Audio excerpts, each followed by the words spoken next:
Most people send cold emails hoping something sticks. I've sent over 6 million cold emails across dozens of industries and across every campaign angle you can possibly think of. And honestly, the first million were really painful. Low reply rates, spam folders, burned domains, you name it. So in this video, I'm going to be condensing 6 million cold emails worth of knowledge into 20 lessons that I wish someone had told me before I started. Starting with lesson 1, fix deliverability before you fix anything else. If your emails aren't landing in the inbox, nothing else matters. So I have a Miro board in front of me just to map out the process of a customer journey. And the initial process of any cold email campaign is you have to send an email to said person and they have to see it. So this is you and you look happy. And long story short, when you send an email, forgive the shoddy handwriting, you send an email, and then think about it. They literally have to see the email. And then there's other things with like the offer and then the CTA and the relevance and the leads and everything. But realistically, this is the trifecta right now. This is the first part of the trifecta where you have to send the email. And if this part here doesn't happen, then there's nothing to see. Your offer won't land in the inbox. It won't be relevant. So with at MTOS, we're managing over 30,000 inboxes and we've sent millions of cold emails. And the way we're doing this now is we check the reply rates. This is the most important metric. I'm gonna rub this out just because it's hard to see. But we basically check reply rates on every campaign. If you go sub 1% reply rate, you should be, I wouldn't say panicking, but you should definitely be looking into the campaign and being like, hey, something is wrong, like very wrong. And on this, I have a couple stories on this. So I'll go into that once with all the points. But next you should be checking the infrastructure you're on. The main thing is Google or Microsoft infrastructure, pick one of them and just send from there. You don't need to be like fancy or complex with SMTP or all this other stuff. Just pick Google or Microsoft and you don't really need to worry about a whole lot else in terms of, hey, which sending infrastructure should I be using? Next, you should be looking into the reply rates in spam. So this is really important. Reply rates in spam. You should always have a 1.5 to 2x warm-up ratio, which I might allude to a little bit later on. But we basically have we have 7,000 inboxes, right? As of right now within our instantly. So sorry, 8,000. And if I click into one, you'll notice there's a landed in spam option and most sequencers should have this. If they don't, well, I would look into that because they should.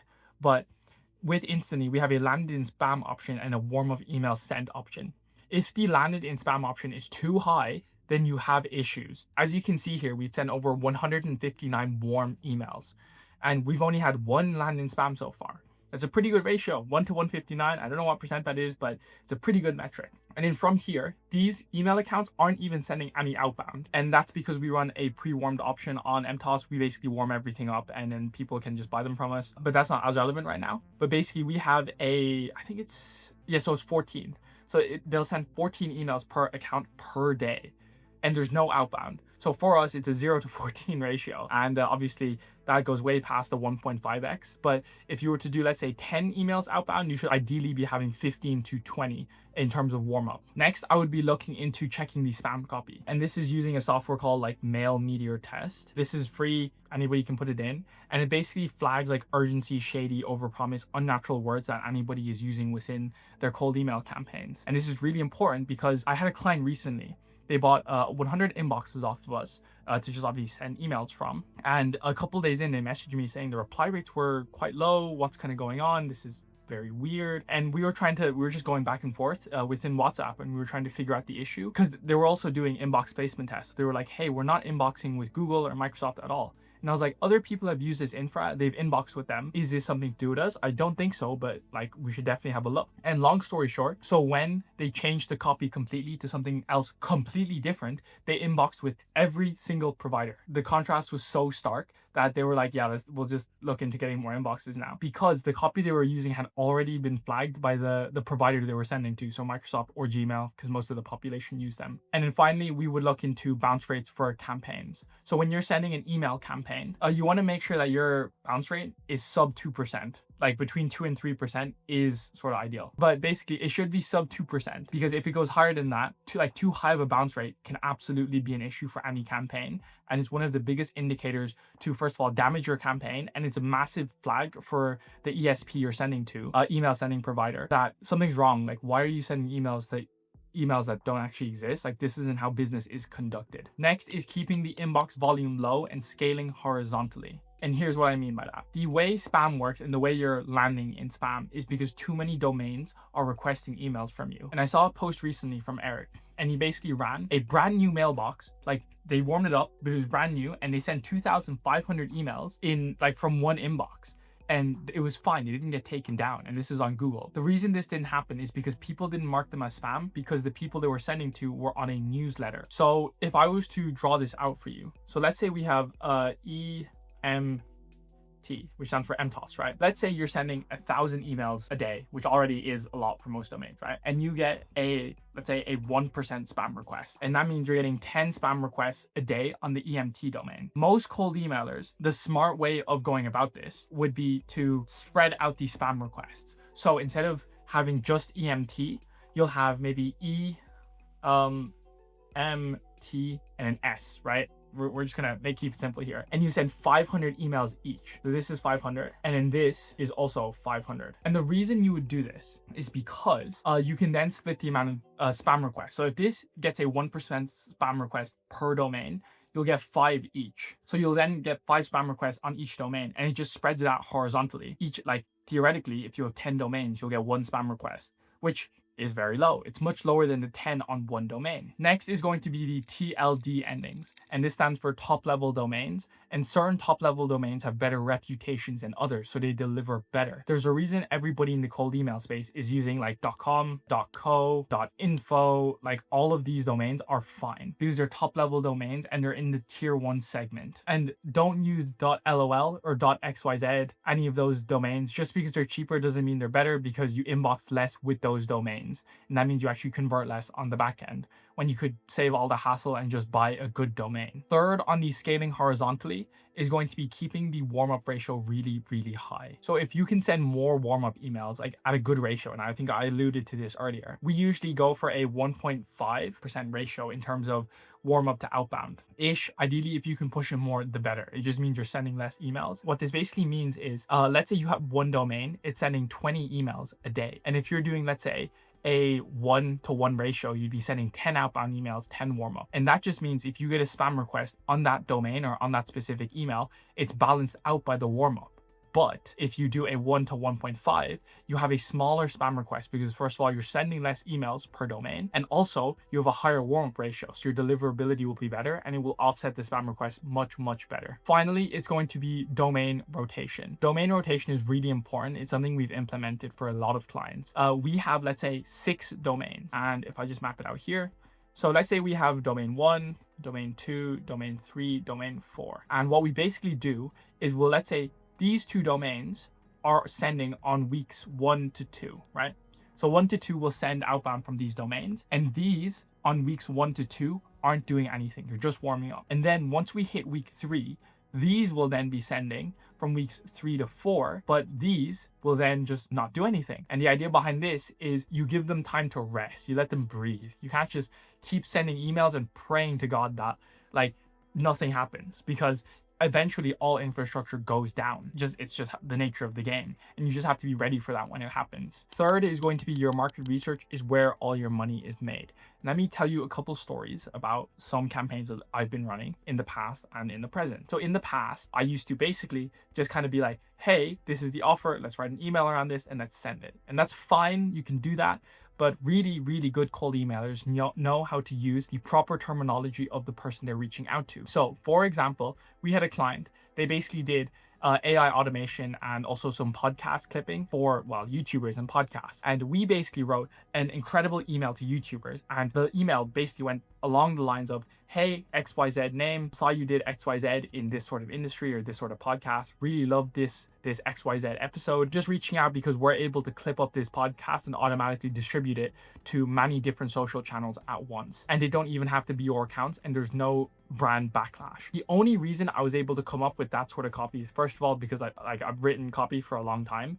And second of all, I went into AI, and this was back when GPT and all that stuff wasn't even as advanced as it was now. And I basically asked it, hey, I'm going to be reaching out to these people specifically. What specific issues are they going to have with this offer that we're going to be reaching out with? Like, what are the high level questions that we can answer? And one of them was brand reputation. So if we were to clip this podcast up and post on different channels, like what is the brand backlash? That was like really, really important to them. So we put it in the email. Another note on this, when we were writing out the email, in the follow-up sequence, we use popular names like iShowSpeed, Kai Cenat, like all of these people that you would know now. Well, if you're in the in the correct world of like sub 30-year-old maybe, that you would know about. And basically we reference them in the email to make it look more human, and they obviously know who these people are because they chronically live online, and we were just using terminology that they would understand. So a more recent example is going to be a loan offers that we're running. We basically went through and we wrote the initial email. It was fairly easy on the copy, but then in the follow-up I tried to get creative, and we basically wrote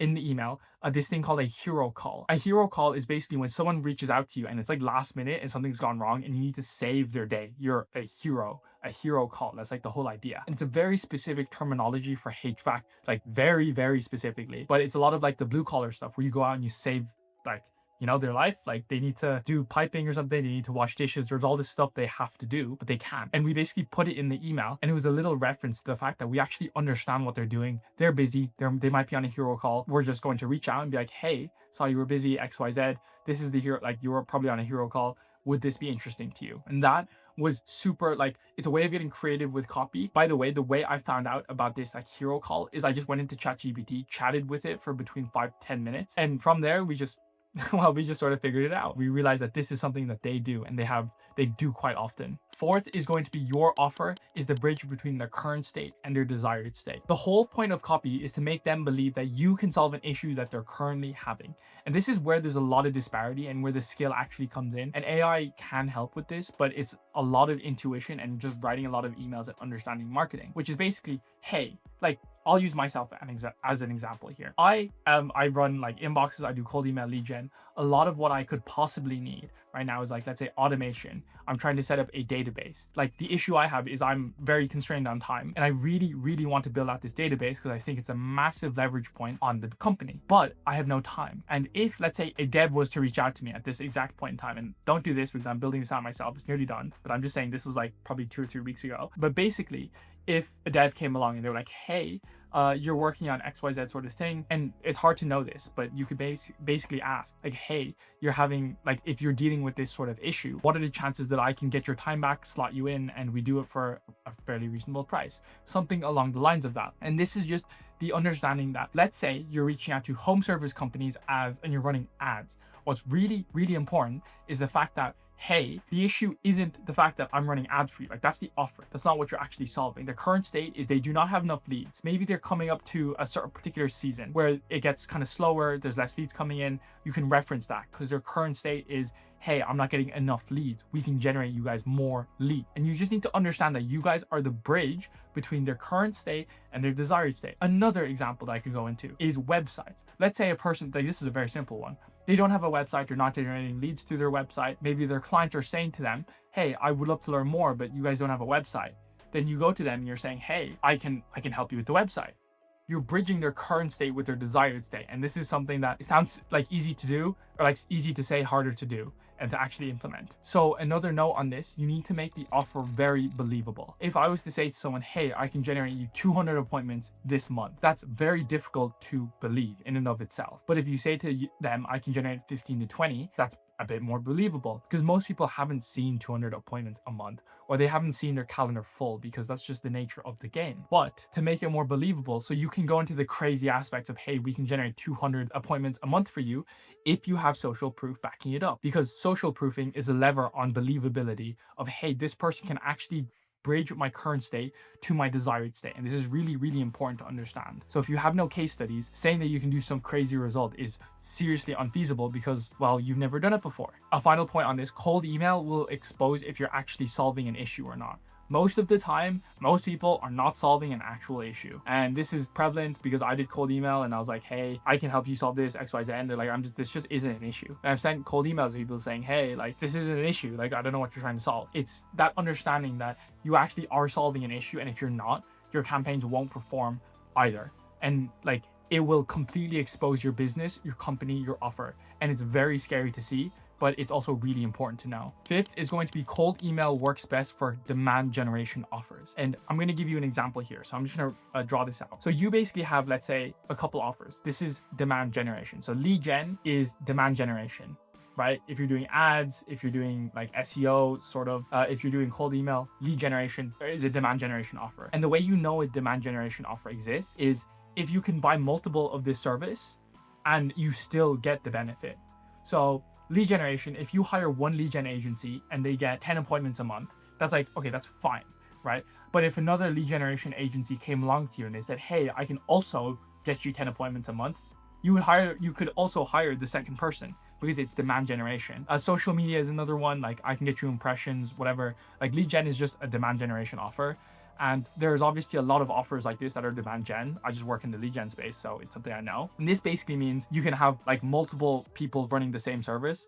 And obviously, like, if there's overlap, you have to like think about this a little bit. But if there's some overlap, it's okay because you're still getting appointments. Next is going to be demand capture, basically demand capture offers. And this is where once someone gets it once, there's a like they won't really need it again, or they stick with like their current provider. So an example of this, and this is like a lot of people do this because they can charge so much money throughout COVID, which is websites. If anybody comes to me with a website offer, I pretty much immediately turn them away unless they have a really compelling website or landing page offer. Another one is going to be like insurance. This is basically like you cannot have multiple insurance providers. That is just breaking a law. There's like a few rules around insurance, but with insurance, someone will look for insurance when they need it. And this is very, very different to the type of like marketing you're going to do. Like with insurance, you would have to have like the best websites, the best case studies, and have to be top of mind within their marketing pool or like their options pool when they're thinking of picking someone for this specific offering of insurance. Another example. So for myself right now, we're selling inboxes, and we went from demand gen to demand capture with inboxes because there's so many inbox providers and it's all purely timing based. So you have to be top of mind all the time. And the way we've done that is we obviously build out our marketing channels and we do a lot of content, but people come to me and they say, hey, I need this specific like inbox right now. Like, can you help me out? And this is an example of demand capture because I can't really run cold emails for demand for like the inboxes. Like I could, but realistically, I have a higher ROI in other segments of the business. Number 6 is going to be keeping your emails sub 50 words. And this is malleable if you're good at copywriting. So some of the best copywriters in the world are able to write very long email sequences. Like they can hold your attention. That is a skill most people do not possess because it takes forever to develop that. And I've seen like emails that are over 100 words crush, like absolutely destroy. And like I've worked with Instantly partners. I've done campaigns for Inc. 5000 companies. Like I've seen some of these campaigns, but understandably, when you keep your email sub 50 words, the main thing for keeping an email sub 50 words is you can make less errors and less mistakes. And it's also more direct. So when you write longer email sequences, you have to be really skilled to just not make the issues of, hey, this person is like boring me and all this stuff. Very difficult to understand. So that's the first thing. The second thing is the fact that we want to be direct and we want to respect their time. So when I get an email right now, if it's too long, I skim for the main points. So you should just be putting the main points in and just skipping all the skimming, because I receive so many emails on a day-to-day basis for like, hey, they're pitching me services and everything. And I'm just like, hey, I am not interested.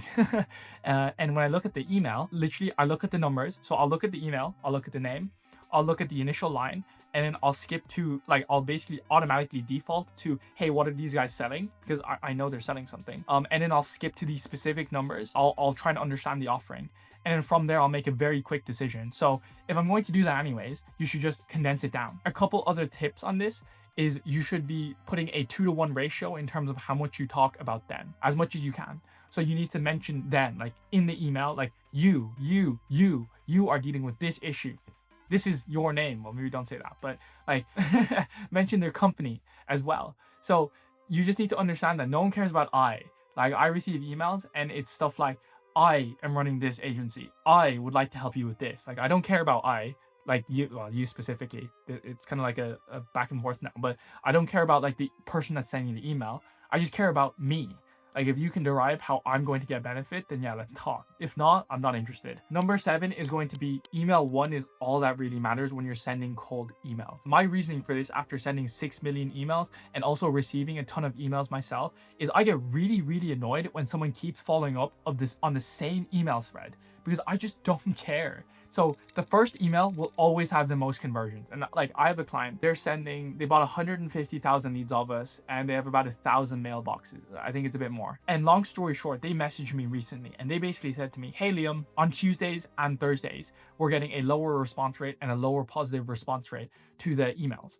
And like, keep in mind, their first email, when they send it out, they get between a 1.5 to 4% response rate. It's insane depending on who they're hitting. And then their positive response rate, they're getting hundreds of leads a week. It is so insane. They basically said to us, like, what is going on? And I basically looked in their campaign and their email 2 was getting a sub 1% reply rate. And they were like, is it an info problem? No, it's the fact that you're sending an email B follow-up. What they've done is when they're sending 500,000 emails, let's say a month, and they're sending, let's say, one email sequence, if you have the leads and the market to back it up, you will get that between 1.5 to 4% like reply rate, and then you'll get the hundreds of leads every single week. But when you send a follow-up email, it was getting a 0.84 from what I remember. You're basically halving, thirding, quartering like your response rate, and you're tanking the amount of leads you can actually contact, because what you've done is you've halved the amount of the market that you can reach out to due to the fact that you're sending 2 emails. And if they sent a third, like I would just tell them to stop, because the response rate on the second one was so poor that if they did a third, I just think they would generate 0 leads. I was like, whoa. You just need to understand that if your market can back it up, and if you can, let's say, structure the emails correctly, the first email is the most important. So put all the oomph in that. The second one, you should be adding maybe some more context and changing the CTA. So you cannot just put out an email saying like, hey, bumping this up because this is kind of interesting, or hey, I'm reaching out to you just to see if this is something of interest. No, you need to take the first email, take the initial offering that you have. So let's say you're doing ads. The first offering is, I can generate you more leads. Sure, I don't reply. Second email is going to be, hey, I can save you more time because I can take over this entire process for you. And maybe you add some social proof and you change the CTA from, hey, would you be open to a call, to would you be open to more information like a PowerPoint? And what you want to do is you want to add some variability into it. I am such an advocate for 2 email max sequences now because the markets I work with are so huge. Number 8 is going to be an email structure that is universally applied. And if you hit these points, there's a good chance that your email campaign will do quite good, which is basically, hey name, you have a YU, so like, why am I reaching out to you now? So like, hey, I saw you were the CFO of a Fortune 500 company, and I thought this might be relevant. Something like that, obviously make it more specific. Part 2 is going to be why now? Like, why am I reaching out to you at this specific point? Maybe they just raised funding at this CFO. Maybe they hired someone new and maybe they need to onboard them and they need to train them.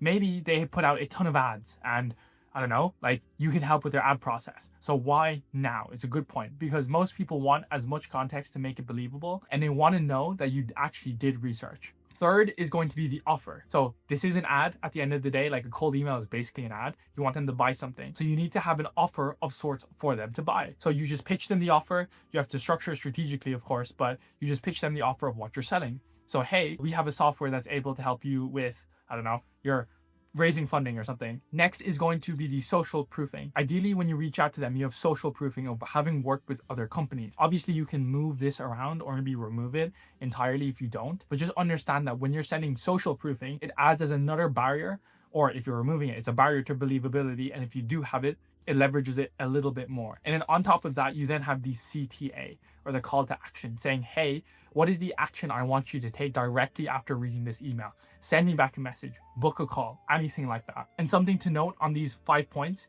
if you are good at cold email, you can just bypass some of these rules, right? I'm not recommending this because this is trying to be a universal understanding, but as a cold emailer, I can bypass some of these because I know what I'm doing. I can move them around.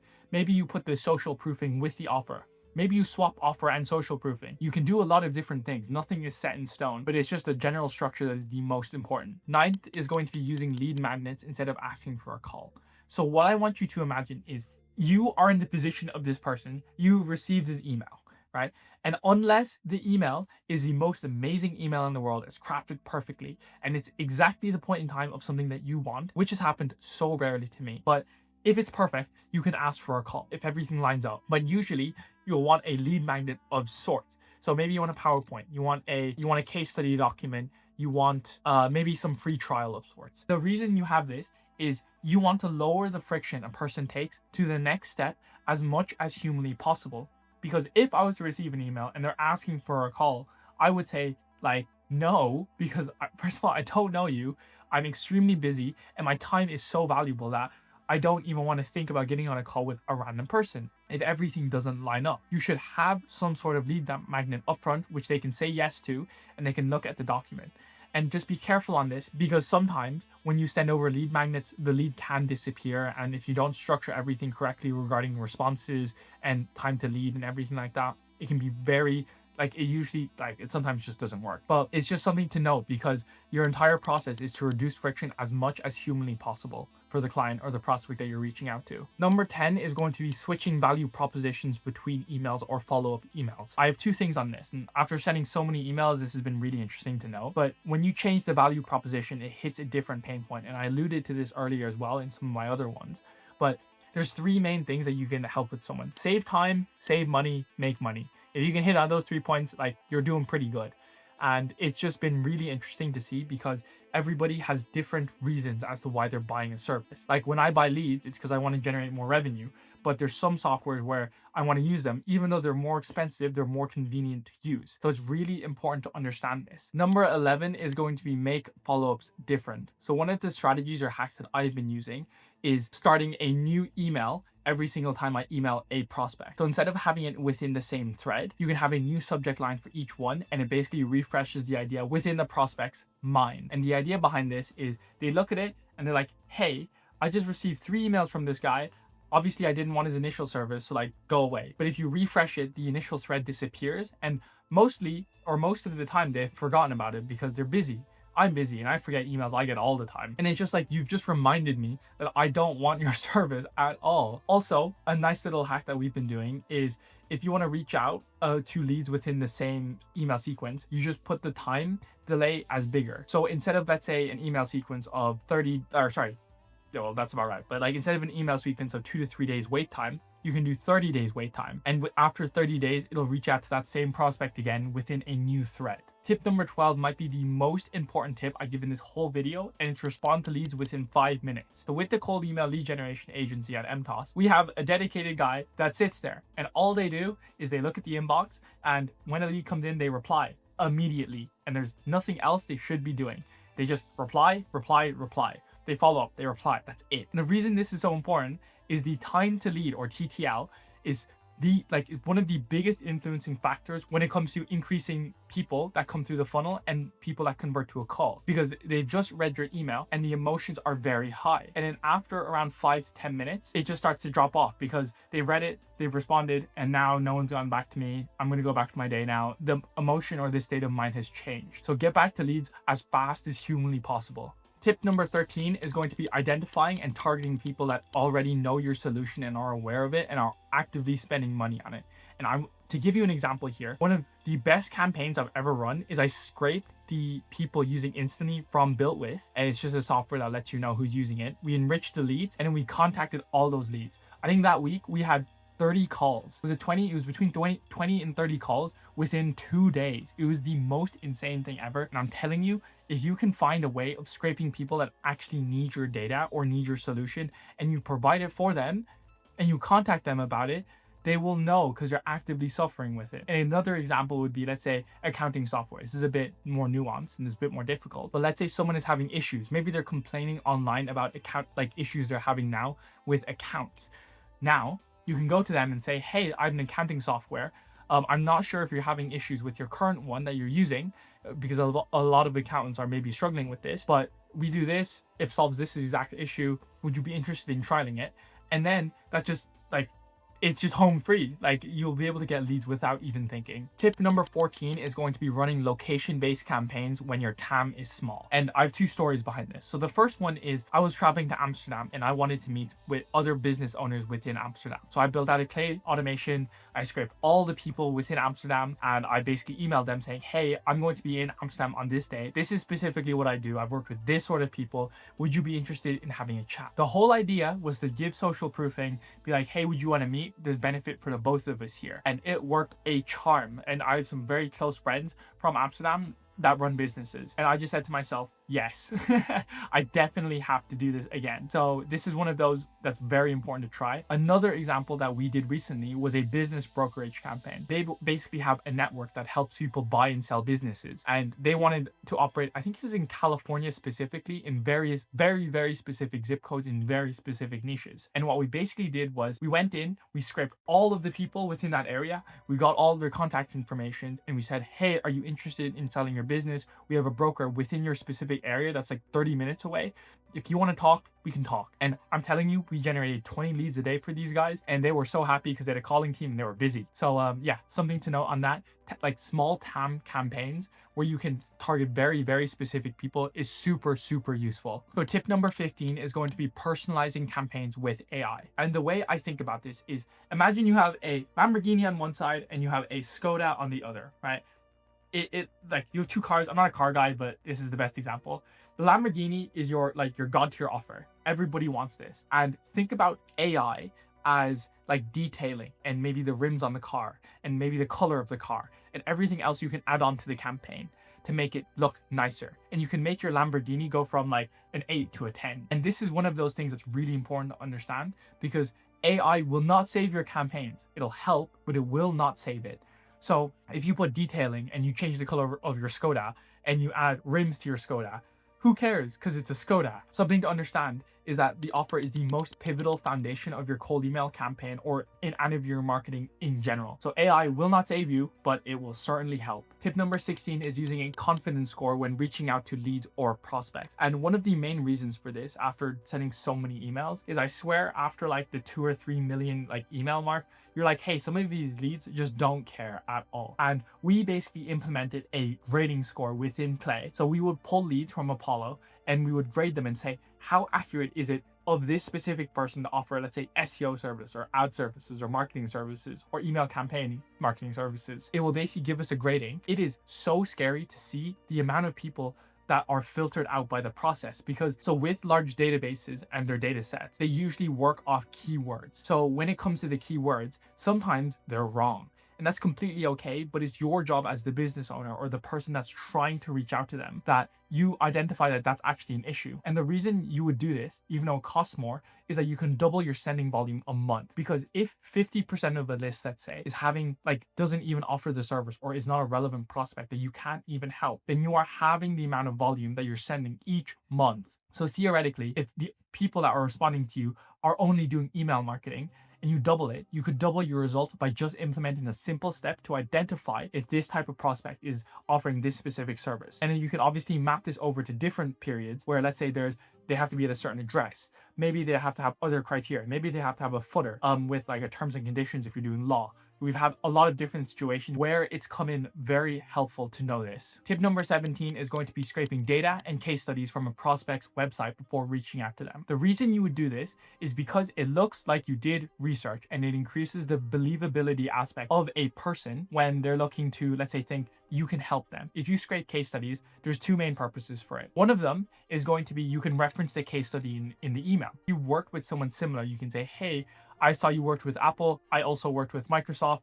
I think you guys would be a massive fit. Or, hey, I saw you worked with PS, whatever the PS company, no, Nokia. No, it's not Nokia, Sony. And I worked with Xbox. I think I can help you with your specific segment on this. They're in the exact same niche, the exact same vertical to increase believability. The second thing you can do is if you scrape a prospect's website and you identify the fact that they've worked with this specific company in this finance niche, you can look for other companies or other people that are within this industry and reach out to them as well. So it's a way of finding more leads. The second part of this process is then referencing data for the specific outreach email. So we took on an SEO client a while back, and it is notoriously difficult to get SEO leads. But we ran a campaign saying it was a lot of AI and research on the back end, but we basically ran it and we said, hey, we noticed you are a landscaper within this specific area, let's say Texas or whatever, or New York. We basically said in the email, hey, I noticed you did this. Here are 3 AI SEO main keyword points that you can rank for within AI models. And this converted like crazy. And the reason it converted is because we did research, we pulled data from their website, and we gave them novel ideas that they had never seen before. And that was the whole idea behind it. And again, like to come back to base fundamentals, the whole idea behind an email or copywriting or marketing is to increase the believability of the aspect that you can actually generate them the result that they're looking for. Tip number 18 is going to be use or test any and all AI tools or cold email tools that you can possibly get your hands on. And I understand this is kind of counterintuitive, but the whole idea behind this is to understand what is currently on the market. And you need to understand that there's so much stuff coming on the market now, and the space is evolving so fast that if you are not on the cutting edge, you will fall behind and people will just eat you alive. And I'm seeing this right now with AI and Claude Code and Cursor. If you are not using Claude Code or Cursor to help with some of the operations within your business, I genuinely think agencies that do and don't use AI, like the disparity is going to be, it's like here right now, it like at the end of 2026, it's going to look like this because you are able to do the job of multiple people. You can 10x your output and you can also do it yourself, or you can hire someone that can do all the processes and you don't have overhead software costs. So it's the understanding that you should have a budget set aside each month for, hey, I need to test this. Hey, I'm okay with spending this much money and there's a chance it's going to disappear. And some of the best decisions I've ever made is saying, screw it, I'm gonna pay this guy $200. If he takes my money, he takes my money. Like, who cares? But from that, I've figured out multiple things in terms of vertical integration within our agency because I now understand more niche things and I was willing to spend more money than other people. And this is just like, it's just the classic catch of, hey, like, do you keep the money or do you spend it on something to help grow the business? And that's a decision for you guys to make, but you need to understand that if you are not spending on these tools, you're going to get left behind. Tip number 19 is going to be A/B testing tips that actually matter. And when you're A/B testing, there's two main important variables that you need to understand. You should only be split testing, first of all, stuff that actually matters, like the offer. The offer is the most important part of the email, so split test that. Like, people want to mess around with the CTA, and I've done this. You want to mess around with the CTA, you want to mess around with the spin taxing, you want to mess around with the opener. There's all this stuff you want to mess around with. But realistically, if you have a Lamborghini versus a Skoda, like, the Lamborghini is going to win every single time in a race. So split test the offer. The second thing on this is you should only be split testing by changing one variable at a time. So you need to isolate the fact that you have, let's say, a cold email campaign and it has 4 different variants, and you basically have like, hey, XYZ name, you have the opener and you have the offer. You should only be split testing the offer in this. So you should only split test saving money, making money, or saving time. Otherwise, if you change other variables, you don't know if the offer was actually the core principle behind why there was the change with the reply rates, if it went up or if it went down, because you changed too many variables for it to make sense. And I understand that, like, you want to procrastinate sometimes. Like, this happens to the best of us. You're like, you start worrying about the fact that maybe if I change the opener to hey, or I stop using hey comma, or hey, like, I don't use another line here or something, but it's just not relevant half of the time, or pretty much all of the time. So you just need to make sure that you're testing the right things. Tip number 20 is ABR, or appointment booking rate, is the only metric that actually matters within a cold email campaign, or whatever metric you're optimizing for. I have spent way too much time learning this lesson, and it's basically, you, let's say, write a cold email campaign, and this happens quite often. You have a really awesome CTA of, hey, I can send over more information, or hey, I can record a video for you on how this works. And just to understand this, lots of people will reply positively. They'll say, hey, super interested, send over more details. That doesn't mean jack, right? When someone says, hey, let's send over some more details, it's so low friction that yes, okay, they're interested in learning more. But if you are not booking calls off it, you're not converting into clients and you're not actually generating revenue. So you should be optimizing at all points in time to be generating like appointments and bookings that actually turn into revenue, because at the end of the day, we're all in this to make money. Like, why else are we doing business? Why else are you trying to book calls? You need to be attempting all of the time to optimize the metric of account booking rate or appointment booking rate. And if that number is too low, you will give up on cold email. And I've seen this too many times where people are like, I'm getting positive responses, but they're not actually turning into revenue because you're not optimizing for the correct metric. And I've seen so many times as well where a cold email campaign gets a low reply rate, but it gets a high conversion rate. So theoretically, if you send, let's say, 100 emails and you get a 1% reply rate and people want to push for more, understandably, if you have the appointment booking rate at 1% of the 100 emails, then I would do that campaign every day of the week. It doesn't matter, because you could send 3,000 emails and not book a single appointment. But if you send 100 and you book one, but the metrics look off, I would do that campaign every single time, because all that matters is revenue coming into the business. So here's the thing. Cold email is only as effective as the leads you're sending to. Get the lists wrong and nothing else matters. I've already done a lot of the heavy lifting for you. So click the first link in the description below and you can get access to 30 million leads for absolutely free. Simply pick the niche, download the list, and start sending today. And if you want to see exactly how I built that list of over 30 million leads, you can watch the video on screen now. I'll see you there. Peace.